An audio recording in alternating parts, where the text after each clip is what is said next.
بسم اللہ الرحمن الرحیم۔ لغت کی اصطلاحات کے حوالے سے بات کریں گے کہ ہر زبان کی الگ اصطلاحات ہوتی ہیں جو کہ ہو بہو کسی دوسری زبان میں ٹرانسلیٹ نہیں کی جا سکتی۔ مثال کے طور پہ ہمارے پاس لفظ ہے مار کھانا، تو اردو زبان میں ہم یہ لفظ استعمال کرتے ہیں کہ وہ مار کھا رہا ہے، لیکن اگر اسی لفظ کو ہم کسی اور زبان میں ٹرانسلیٹ کرتے ہیں، جیسے عربک میں ٹرانسلیٹ کرتے ہیں، تو ایسا نہیں کہا جا سکتا کہ عربی زبان میں کہ وہ مار کھا رہا ہے۔ یعنی اگر اس کو ہم ہو بہو ٹرانسلیٹ کریں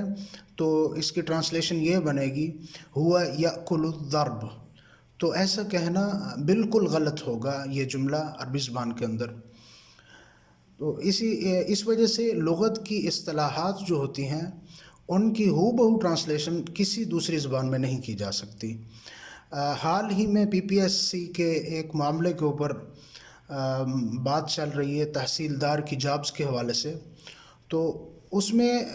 کچھ لوگ اس کو ٹرانسلیٹ کر رہے ہیں اس جملے کو کہ وہ تحصیلدار بنتے بنتے رہ گیا۔ اس جملے کو اگر ہم کسی اور زبان میں ٹرانسلیٹ کریں گے تو اس کے لیے ضروری ہے یہ جو رہ گیا یہ ایک اصطلاح ہے اردو زبان کی، تو کسی بھی زبان میں جب ہم ٹرانسلیٹ کریں گے تو اسی زبان کی اصطلاح کے مطابق اس کو ٹرانسلیٹ کریں گے۔ اب کسی کام سے رہ جانا یا کسی کام کے قریب تر جا کر اس کام کو نہ کر پانا، اس کے لیے عربی زبان میں جو اصطلاحات استعمال ہوتی ہیں وہ افعال استعمال ہوتے ہیں، ان افعال کا نام ہے افعال مقاربہ۔ تو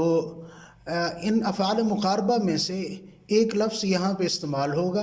پھر ہم اس کی ٹرانسلیشن صحیح کر پائیں گے اس اصطلاح کی کہ وہ رہ گیا، یعنی تحصیلدار کی جاب سے وہ رہ گیا یا تحصیلدار کی جاب حاصل کرتے کرتے رہ گیا۔ تو اس کے لیے ہم عربی زبان میں ہمارے پاس کیا جملہ ہوگا؟ اگر تو ہم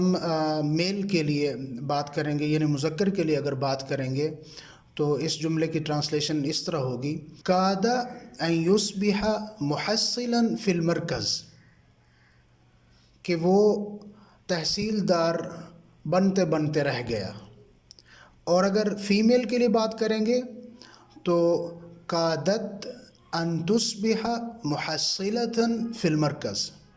کہ وہ تحصیلدار بنتے بنتے رہ گئی۔ تو کسی ایک لغت کی اصطلاح کو دوسری زبان میں ٹرانسلیٹ کرنے کے لیے ہمیں اس دوسری زبان کی اصطلاح کو